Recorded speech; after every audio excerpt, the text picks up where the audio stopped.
What makes a good dystopia? Weird question, I know, but I can't seem to get this type of storytelling out of my head. Because when it comes to stories in general, I always find myself enthralled in this subject of art. Because despite most of the time being set in a realistic setting, the sheer idea of a world taken over by technology and virtual worlds is so captivating. And there are two stories in particular that I find myself coming back to constantly. And one of them is Simon Stålenhag's Tales from the Loop, which is an Amazon Prime series that revolves around this strange anomaly called the Eclipse. And this anomaly is the center of decades of experimentation that result in failed devices that can alter the very nature of the world, whether that is changing your very mind, reversing time, bringing it to a halt, or even becoming lost in a different world and seeing yourself in a new life never seen before. And it is a pure wonder to watch on screen, like in the first episode where the relationship between two friends destroys themselves over their respective futures, and when they're given a chance to swap their lives, it destroys both of them knowing they made a mistake that they can't change.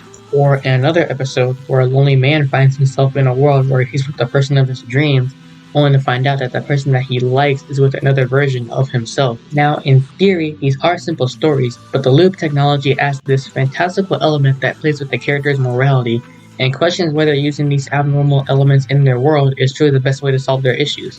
One criticism I do have is that some of the visuals that the show decides to use doesn't really make the tech look as grandiose as the book portrays, but that might just be a budget thing. But hey, you don't need to take my word for it. If you got Amazon Prime, check out the series for yourself. It's a really great way to get into Simon Stålenhag's creations. Now on to the next one. And you might already know this one based on my past Boneworks theory, but I never really got a chance to say what made the world and story work for me. So for starters, let's talk about the world. So in Boneworks and Bone Lab, the story takes place in a city called Myth OS, which is meant to be the better world where people's lives take place. And I think the stressor was Zero T and did an excellent job making the world feel grounded and real despite the fictional elements of the void. In fact, I think some of these elements enhance the ones we already have, like the idea of Myth OS acting as a second life to practically everyone around the world, because it's one thing just to put a headset on somebody, but with the fictional element of the void, your very consciousness can enter the simulations that you see. This allows people to no longer tell real from unreal, and if anything, this second life is practically their normal life, and therefore, one can form a dependency on these simulations, which is exactly what a company like Monogon would want. It strikes a lot of parallels to modern tech companies when you think about it, especially with Apple and their top-of-the-line products. Their phones are top quality, and their computers and laptops are used around multiple corporations and businesses throughout the US.